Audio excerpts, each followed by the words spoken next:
Assalamualaikum warahmatullahi wabarakatuh.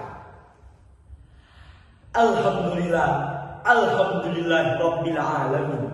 Wa bihi nasta'in umurid dunya waddin. Assalatu wassalamu ala asrofil anbiya wal mursalin wa ala alihi wa sahbihi ajma'in.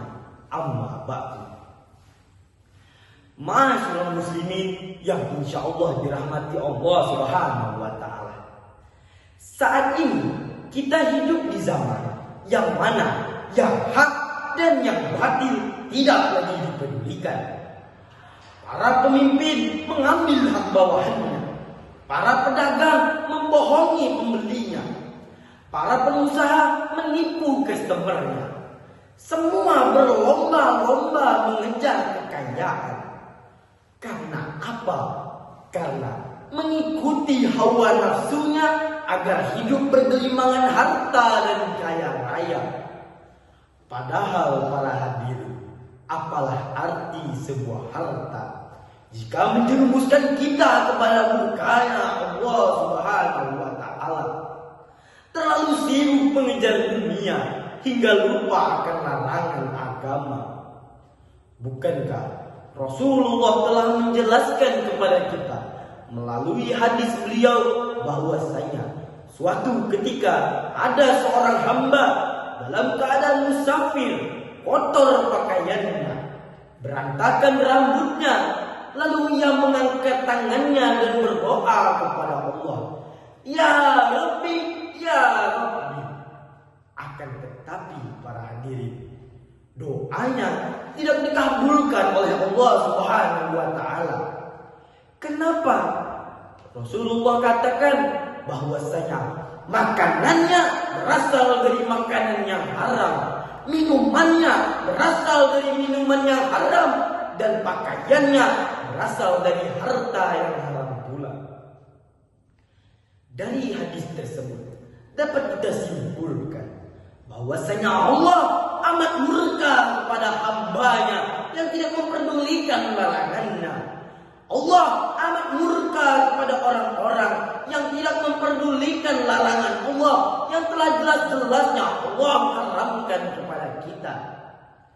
Sampai-sampai dalam keadaan mustajab sekalipun Allah Subhanahu wa taala tidak mengabulkan doanya. Na'udzubillah min dzalik. Ma'asyiral muslimin yang insyaallah dirahmati Allah Subhanahu wa taala. Bukankah Rasulullah telah menjelaskan kepada kita dalam hadis beliau dari Abu Hurairah radhiyallahu anhu, "Innallaha thayyibun la yuqbalu illa thayyiban." Bahwasanya Allah Maha baik dan Allah tidak menerima kecuali yang baik pula. Ma'asyiral muslimin yang insyaallah dirahmati Allah Subhanahu wa taala. Allah Subhanahu wa taala telah melimpahkan begitu banyak nikmatnya kepada kita. Allah Subhanahu wa taala melipat gandakan pahalanya kepada kita sebagai umat Nabi Muhammad sallallahu alaihi wasallam. Akan tetapi, apa yang dapat kita lakukan agar sedikit tidaknya kita dapat membalas kebaikan dari Allah Subhanahu wa taala? Yang dapat kita lakukan adalah dengan memastikan makanan kita, minuman kita, juga harta kita bukan berasal dari hal-hal yang dimurkai oleh Allah Subhanahu wa taala, melainkan berasal dari hal-hal yang diridhoi oleh Allah Subhanahu wa taala. Bukan dari hak milik orang lain, bukan pula harta dari hasil riba. Karena Allah Subhanahu wa taala telah dengan jelas mengharamkan harta riba di dalam firman-Nya dalam surah Al-Baqarah ayat 276. A'udzu billahi minasyaitonir rajim. Bismillahirrahmanirrahim. Wa ma'aqullaha riba wa yurbi shadaqah wallahu la yuhibbu kulla kafirin asyim. Ma'asyiral muslimin yang insya Allah dirahmati Allah Subhanahu wa Ta'ala. Bagaimana cara kita agar dapat terhindar dari harta-harta riba? Yaitu dengan menabung pada tempat-tempat yang sesuai dengan syariat agama, seperti yang difasilitaskan Bank Indonesia kepada kita melalui programnya, yaitu Bank Syariah, yang dijalankan sesuai dengan syariat-syariat agama, sehingga insya Allah menjauhkan kita dari harta-harta riba. Ma'asyiral muslimin yang insya Allah dirahmati Allah Subhanahu wa Ta'ala.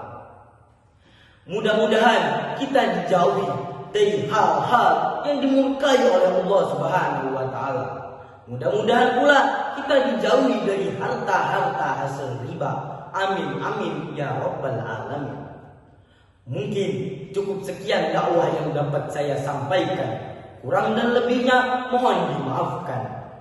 Naik sepeda roda 3, di tengah jalan terbelah 2. Jika mencari tempat menabung yang sesuai dengan syariah, Bank Indonesia punya solusinya. Wallahu musta'an. Assalamualaikum warahmatullahi wabarakatuh.